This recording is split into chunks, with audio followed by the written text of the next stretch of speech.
défense. La défense, est-ce que pour toi aujourd'hui c'est le plus gros problème de cet Olympique de Marseille? On le rappelle, on a encaissé je crois 10 buts en 3 matchs. Oui, mais toi. Ouais, c'est ça. 10 buts en 3 matchs. Alors, il y a beaucoup de défaillances individuelles. On va y revenir. Mais même, je trouve que enfin, tu mènes 2 fois dans le match, tu n'es pas capable de gérer un score, tu te prends même pas des vagues, c'est des Des petits. vaguelettes, quoi. Des Ouais, petites, des- tu vois, c'est même pas. T'as pas l'impression que Monaco a forcément beaucoup forcé pour marquer des buts, quoi. Hmm. Moi, c'est ça qui m'inquiète, en fait. Ah, ils allaient tout droit, hein. Il n'y avait pas de bloc bas, il n'y avait pas de. Parce que le style Gattuso, on reviendra aussi, mais le style Gattuso, quand même, défensivement, c'est logiquement, on est sur des joueurs qui sont quand même bien resserrés entre eux. Le bloc, il n'est pas non plus trop haut. Chez Gattuso, il aime bien avoir un bloc médian, on va dire, voilà, histoire de pouvoir défendre et puis pouvoir se projeter vers l'avant. Ça, normalement, c'est pas un truc très compliqué à mettre en place, quoi, je veux dire. Même en 3 jours, quoi. En 3 jours, tu peux mettre des choses assez basiques. Et là, moi, j'ai rien vu. J'ai rien vu de ça. Alors, effectivement, par contre, on a marqué, on a essayé d'avoir des occasions, mais défensivement, moi, je vois rien. En fait, on se fait un peu bouger de partout, quoi, je trouve. Et puis, physiquement, il va falloir aussi parler de ça, parce que on a eu, comment dire, on a eu des retours par rapport aussi à la préparation physique qui apparemment a été catastrophique, hein, il faut le Ouais. dire. Donc, les mecs sont pas capables de tenir 1 heure, quoi, à haute intensité. Oui, parce que c'est vrai que je t'avais envoyé un message par rapport à ça et Oui, du oui. coup on n'a pas rééchangé. Je sais pas si tu avais eu des Mais parce que infos non, mais aussi en ce sens. j'ai eu des infos en ce sens aussi. D'ailleurs, c'est parce que c'est vrai. D'ailleurs, ça m'a surpris quand tu m'as envoyé ça et du coup, j'ai essayé un peu de me renseigner. Et effectivement, les retours que j'ai, c'est que la préparation, c'est une catastrophe, C'est catastrophe incroyable. absolue. La préparation physique a été vraiment Bâclé, quoi. très mal mise en place. Le planning est vraiment pas bon. Bon, on Ce en qu'on avait déjà avait dit, parlé, hein. hein. On Ouais, en on avait déjà avait déjà parlé. dit. Il manquait des matchs amicaux. Il manquait des semaines, voilà, 1 à 2 semaines de préparation en plus. Mhm. Et là, le problème, c'est que tu as des joueurs qui sont pas prêts. Tu joues tous les 3 jours. Tu fais comment pour rattraper une préparation? Mais même, je veux dire, il y a une trêve internationale qui arrive, mais les mecs pas prêts, là, style Aubameyang, les mecs comme ça qui sont pas prêts physiquement, mais ils vont partir en sélection. Donc, ils vont pas pouvoir rester à Marseille pendant 2 semaines à se remettre dedans. Ouais. Donc là, on a affaire à un problème insoluble qui va nous traîner, mais pendant un moment, quoi. Donc, voilà. Et la défense, fait partie totalement de ça. Parce qu'offensivement, on marque des buts, mais défensivement, putain. Oh, je veux dire, il y a des joueurs, soit on nous a kidnappé les vrais joueurs et on a des sosies ou des cousins, mais là, c'est pas possible. Là, il y a des mecs, ils peuvent plus mettre le pied sur le terrain, quoi. Là, c'est impossible. Ah non, non, mais c'est clair. Mais après, voilà, moi j'avais eu l'info comme quoi il y a pas mal de joueurs qui auraient même pris des préparateurs physiques à part La pour NJ, essayer par exemple. de Ouais. rattraper le Pas coup. normal, ça. NDI, voilà, qu'on a vu à l'écran, effectivement. C'est vrai que, voilà, comme tu dis, Axel, hein, c'est vraiment pas normal d'entendre ça. Alors moi, voilà, j'ai eu qu'une info en ce sens, donc c'est vrai que toi, comme tu me le confirmes aussi, Thomas, c'est assez étonnant, je trouve. Mais pour revenir à notre sujet de la défense, est-ce que c'est le plus gros souci? Alors, pour moi, c'est pas forcément le plus gros souci, paradoxalement, de l'équipe. Je dirais que la défense, ouais, elle est surtout en mauvais état, car ton meilleur élément l'an dernier, Mbemba, il est complètement défaillant cette année. Gigot, en soi, il est à son niveau. Klaus aussi, parce qu'il est irrégulier. Lodi, il est plutôt correct. Meite, je demande à voir. Et pour moi, ce qui met le plus en difficulté la défense, c'est le manque de soutien des autres lignes. Et surtout, de la paire Rongier-Verretou, qui fonctionnait très bien l'an dernier, mais qui cette saison est juste abominable dans ce qu'elle produit. On n'a plus aucune solidité défensive, parce que tu n'as plus aucun premier rideau, tu n'as plus aucune productivité non plus offensive. Donc je ne sais pas ce qui s'est passé avec ce duo-là. Les milieux offensifs, ok, on leur demande plus du tout la même chose, mais quand même, les automatismes entre les deux, on dirait qu'ils ont complètement disparu. Il se passe quoi, je sais pas, ils sont méconnaissables, et je trouve qu'ils handicapent largement toute l'équipe. J'en suis à me dire vivement que Kondogbia revienne un jour de l'hôpital et que Gay purge Ouais, mais non, sa peine de suspension, là, parce que clairement. franchement, pour moi, c'est eux qui participent aussi à ce déséquilibre dont on parlait tout début. C'est pas que le niveau global de la défense, je pense. Je sais pas ce que tu en penses, toi, Axel. Après, peut-être je te repasse la parole, Thomas, si tu veux rebondir sur ce que je Non, viens de dire. non. Je suis assez d'accord. Enfin, premier problème, la défense, mais voilà, dans le sens plus global, en fait. Manque de bloc, comme disait Thomas, en fait.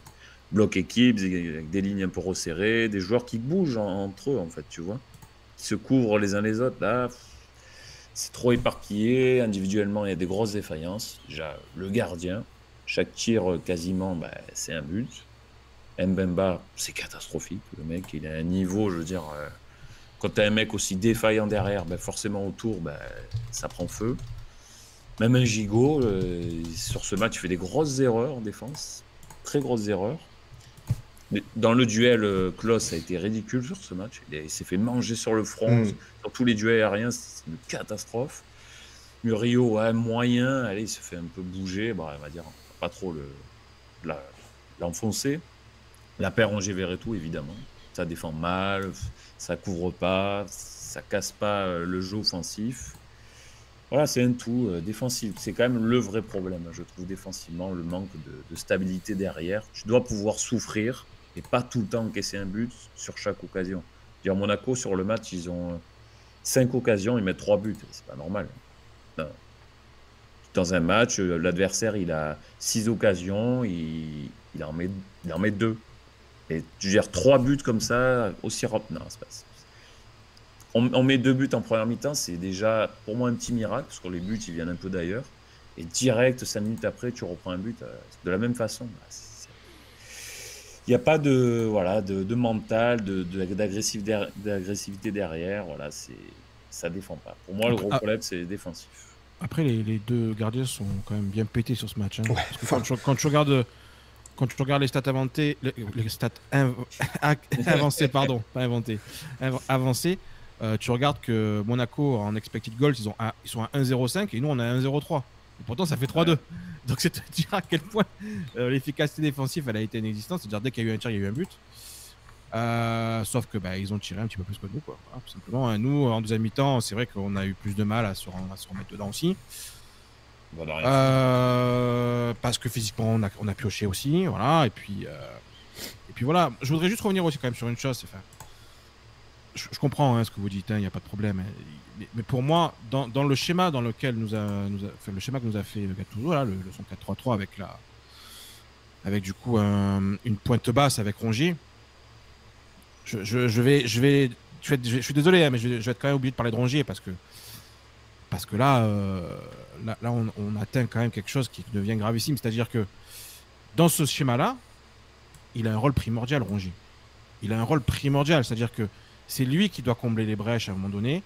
C'est lui qui doit resserrer. C'est lui qui doit en fait diriger un peu cette équipe aussi. Il a un rôle central. Il doit diriger cette équipe. Il doit dire là, les lignes sont trop. Il faut qu'on resserre nos lignes. Il doit donner des consignes. J'ai l'impression qu'il n'en donne plus de consignes. Il parle pas, il est pas vocal. Mais il a jamais donné de consignes. Hein, mais au bout d'un moment, je sais pas, attends, tu es capitaine. Ah oui, non mais... Réveille-toi. On est tous d'accord. Hein. Réveille-toi. Ouais. Je veux dire là, ça me fait penser. En fait, il est trop gentil. En fait, voilà, c'est ça le truc. Il est trop gentil. Je pense à un entraîneur de basket français assez connu qui disait d'un dauphin, t'en fais pas un requin. Eh ben, c'est exactement ça, Rongier. C'est un dauphin. C'est pas un requin, ça, et on a besoin d'avoir un requin à un moment donné sur le terrain. À ce poste-là, en fait. Il dégage aucune sérénité, aucune force. En ce moment. Parce qu'après, il l'a fait quand même. Si, il a fait. Rongier, je suis désolé, aujourd'hui. Là, aujourd'hui, oui. Mais il n'y a plus personne, quoi. Il n'y a plus personne. Il n'a pas le niveau international, il n'a pas le niveau Ligue des Champions, il n'a pas le niveau Europa League, il n'a même pas le niveau pour être titulaire dans un top 5 de Ligue 1. Il a le niveau de rien du tout. Il va falloir sérieusement aller sur le banc et y rester quelques semaines. Parce que là, c'est plus possible. Alors, tu vas me dire, tu mets qui à la place? Le problème, c'est qu'on n'a pas grand monde. J'ai des solutions, malgré tout, à proposer. Mais là, non. Là, c'est plus possible. Pour moi, là, Valentin, t'es mort. Voilà. Ceux qui auront la référence, Valentin, t'es mort. Couillon. Alors, on va passer à un autre cas de figure qui fait gros débat. C'est celui de Paul Lopez. Et la question, on la repose, puisqu'on l'a déjà posée en début de saison. On la repose à nouveau. Est-ce que Paul Lopez doit aller sur le banc? Je pense que c'est clair au niveau du sommaire, en tout cas, que tu avais mis, Thomas, pour ton avis. Paul Lopez, ça dégage. Axel, qu'est-ce que t'en fais, toi, de Paul Lopez? Mais évidemment, ça dégage. Mais ça dégage depuis le début de saison. C'est une catastrophe, ce gardien. Chaque tir, il est lent à se coucher. Le mec fait 1m90, c'est sorti, c'est ridicule. Il arrête jamais un tir, quoi. Il en a arrêté un peu dans le match, mais c'est tellement peu, quoi. Les 3 tirs, 3 buts qu'on prend, c'est côté fermé. Il les prend à chaque fois. Il met du temps à plonger. C'est pas 100% sa faute, évidemment, mais bon. 10 buts en 3 matchs. À Paris, il y a des buts évitables. Ce soir, samedi soir encore. À Amsterdam aussi. Enfin, le gars, il sort jamais un match, quoi. Je veux dire. Il est nul tout le temps, constamment. 3e année, le gars. 3e année. Normalement, ça y est. Il est imposé, le gars. Ouais. C'est un cadavre. C'est un cadavre derrière. C'est le pire gardien depuis 20 ans, j'ai vu sur les réseaux. Mais je suis d'accord. C'est le pire, vraiment. C'est sur le banc. Au moins, toi, pour faire un électrochoc. Lui, pour ses coéquipiers autour, électrochoc, lui, ça dégage. C'est sur le banc. Plusieurs matchs. Sanction. C'est tout, sanction. Tu es nul à ce point-là, sanction. Moi, au départ, j'étais en début de saison, j'étais plutôt partisan de le conserver, hein, Paul Lopez, et de lui faire confiance, de continuer à lui faire confiance. Mais là, franchement, c'est vrai que même s'il y a eu un petit peu de mieux fin août pour lui, depuis c'est cataclysmique, quoi. Enfin, il te fait, en fait, trop rarement gagner des points. Il t'en fait plus perdre même que gagner. Donc c'est pas le double arrêt face à Monaco qui va effacer son manque de réactivité et de détente, comme tu le dis, sur certains ballons, ni son jeu au pied qui est totalement désastreux. Mais vous savez quoi, j'ai même envie de dire, tentons le petit Simon, hein, parce que Lopez et Blanco, on sait ce que ça vaut tous les deux, c'est-à-dire pas grand-chose. Le seul Blanco, truc... t'es dur quand même. Blanco, il a vraiment été mauvais. Ouais, non, mais les gars, on va pas repartir sur le même discours que comme les pénaltys, là, en disant ouais, on sait jamais, les pénaux, machin et tout. Non, mais d'accord, mais c'est des pénaux. Blanco, les quelques matchs qu'il avait fait l'année dernière, il était pas mal. Wow, franchement, Parce au que jeu de pied, il était effrayant, il me faisait peur au pied à chaque fois qu'il avait le ballon. C'est très bien ce que j'en pense de Simon. Simon, on me dit que c'est Mandanda, mais pour le moment, c'est rien. Non, mais moi je dis pas ça, hein. Je dis pas du tout que c'est Mandanda, je dis testons-le. Simon, tout le monde m'en parle, mais Simon, il y a même pas un club de Ligue 2 qui en veut, donc faut se calmer avec Simon. Après, voilà, Paul Lopez, le seul truc qu'il a apporté récemment, c'est son discours d'après-match, après PSG-OM, voilà. On avait dit que bizarrement, il avait eu un discours presque de capitaine, mais bon, ça reste vraiment à la marge. Hein. On a surtout besoin d'un gardien avant d'avoir besoin d'un capitaine. Donc, ouais, Paul Lopez, pour le moment, c'est... Ça dégage. Voilà, moi je suis partisan de dire ça dégage. Donc Thomas, toi tu confirmes aussi, tu veux le... Oui, bah oui, non, parce que bon, faut arrêter les conneries, quoi. Au bout d'un moment, de toute façon, vous allez voir dans les notes, hein, moi j'ai été clair et net par rapport à son match. Hein, je veux dire, tu te prends 3 buts au premier poteau, c'est une faute professionnelle. Hein, basta, ouais. Hein. Ah, non, donc là, je veux dire, moi on m'explique ce qu'on veut derrière, il fait des arrêts, machin et tout. Je m'en bats les couilles, hein. Honnêtement, là, tu te prends 3 buts comme ça, c'est terminé, quoi. C'est terminé. Donc là, il faut mettre Blanco d'urgence. De toute façon, là, je pense que Paul Lopez... Il est bouilli, mental. Bah, c'est pas qu'il est bouilli, mais c'est que là, de toute façon, là, Gattuso, à mon avis, il a bien vu. Hein. Donc là, il a bien compris. Je pense que Gattuso, il en a rien à faire que ça soit Blanco ou Lopez. Le seul truc qui peut sauver encore Lopez, c'est son jeu au pied. Parce que Gattuso aime bien quand même s'appuyer sur un bon jeu au pied. Mais même sur ça, pour le moment, il est pas bon. T'as vu au début du match les ballons qu'il envoie en touche directement, c'est pas possible ça. Alors que normalement, Lopez, c'est un avantage pour lui. Ça peut être son jeu au pied, il est pas dégueu, tu vois. Alors là, il est devenu dégueu. Il est devenu dégueu, voilà. Bon, donc au bout d'un moment, voilà. Non, mais là, il faut mettre Blanco. Après, de toute façon, je pense que ça bougera cet hiver et puis voilà. Mais ça va être compliqué, hein, là. Entre temps, moi, il faut mettre un gardien qui a un minimum de confiance, quoi. Donc, c'est Blanco tous les jours. Bon, on continue sur les cas particuliers qui nous effraient, hein, puisqu'on va enchaîner avec un autre, c'est Aubameyang. Aubameyang qui se transforme en sacré flop, là. Qu'est-ce qui lui arrive à Aubameyang? C'est quoi le problème? C'est le niveau global, le physique, le psychologique? Qu'est-ce qui se passe avec lui, Thomas? Tu lui reproches quoi, plutôt, toi, à Aubameyang? Le problème d'Aubameyang, c'est que là... Je trouve que dans l'état d'esprit, bon, j'ai vu quand même un peu mieux que contre Paris. Contre Paris m'avait choqué. Contre Paris, je lui avais mis 1. Pour moi, dans l'état d'esprit, il était pas du tout. Là, j'ai vu un petit peu mieux. Disons que je l'ai senti un peu plus concerné. Par contre, physiquement, bon, bah, il est effrayant. C'est-à-dire que là, physiquement, il n'avance pas. Donc ça c'est un vrai problème physique, hein, très clairement. Je pense que psychologiquement, le fait de ne pas mettre un but en Ligue 1, ça commence un peu à le travailler. Hein. Bon, tu me diras, il marque en Coupe d'Europe, mais bon, enfin, pour le moment, voilà. Parce que, tu vois, il a quoi, il a 2 occasions, je crois, dans le match, 1 ou 2. Mais tu vois, il Non, glisse mais- il glisse au moment de Ah oui, frapper. oui. Mais c'est typiquement le geste du mec qui est pas en confiance, quoi, tu vois. Il est pas celui sur son appui, il y va pas franco, il y va un peu comme ça, tu vois. Bon. Donc, pour moi, c'est un vrai problème mental. Physiquement, il est à l'ouest, donc il va falloir qu'il se retape. Mais alors, comment il va pouvoir se retaper, lui, j'en ai strictement aucune idée. Soit il va avoir un programme individuel, soit il faut le mettre sur le banc et qu'il joue pas et qu'il refaire une prépa. Enfin, j'en sais rien, mais il faut trouver quelque chose.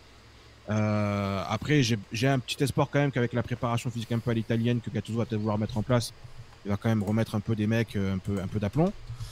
Faut espérer. Mais voilà, là, Aubameyang, pour le moment, il apporte pas grand-chose. Ouais, il apporte, si, il fait la passe D, je crois, pour... Oui, il fait la passe D. Voilà, il fait la passe D, mais bon, C'était à la marge par rapport au match. ça le sauve à peine, quoi. Et encore, non, ça même pas, ça le sauve pas, quoi. Son match, il est catastrophique, donc... Non, là, il traîne une charrette, c'est effrayant, quoi. C'est compliqué, hein. Moi c'est un problème général, hein, je dirais, je le maintiens, hein, je le réaffirme, s'il peut y avoir une catastrophe industrielle dans notre recrutement cet été, c'est bien lui, hein. Au tarif auquel on le paye, ça suffit, quoi, ça suffit. Il se fait manger sur tous les duels, il est trop rarement décisif, jamais dangereux, on a un Strootman, mais devant.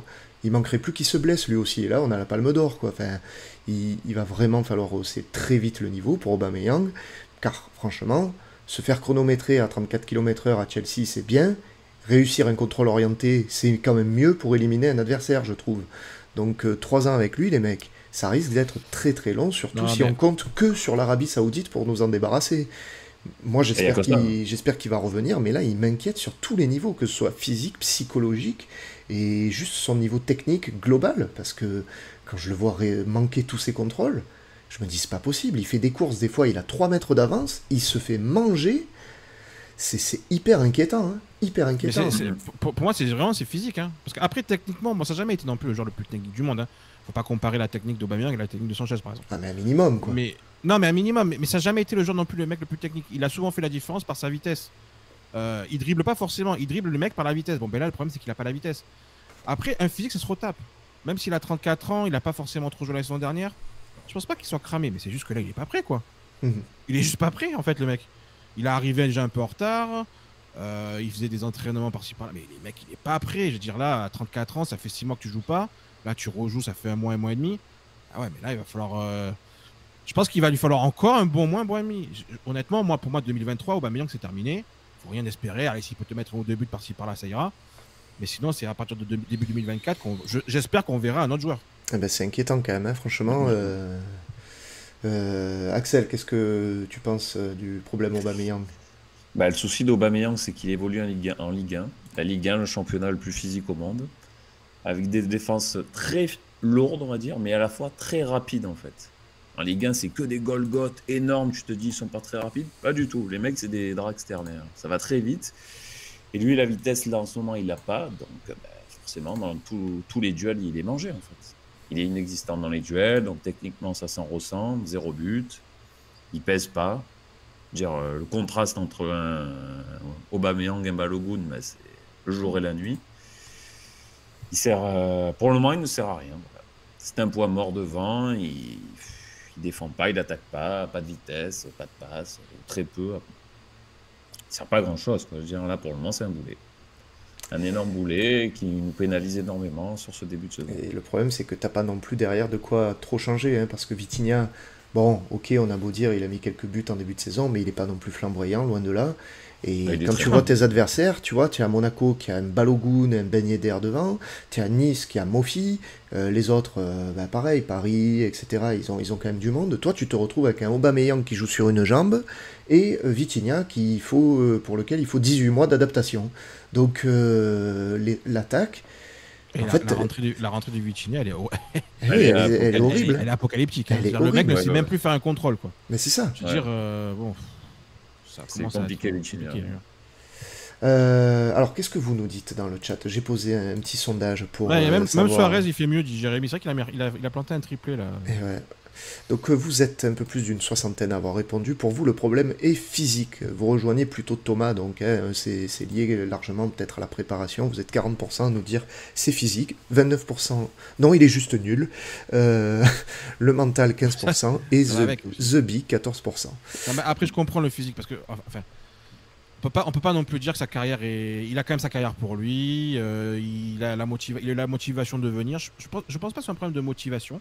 Même si contre Paris, j'ai vraiment pas aimé son état d'esprit, mais je pense pas que c'est un problème de motivation. C'est plus que là, il faut vraiment qu'il se mette dedans, quoi. Mais se mettre dedans physiquement, quoi. Voilà. Alors après, est-ce qu'il aurait pas intérêt à faire un petit coup, genre petite blessure par-ci par-là, pour pas aller en trêve, pour aller au Gabon, qui d'ailleurs le Gabon ne joue plus rien pour la qualification à la CAN.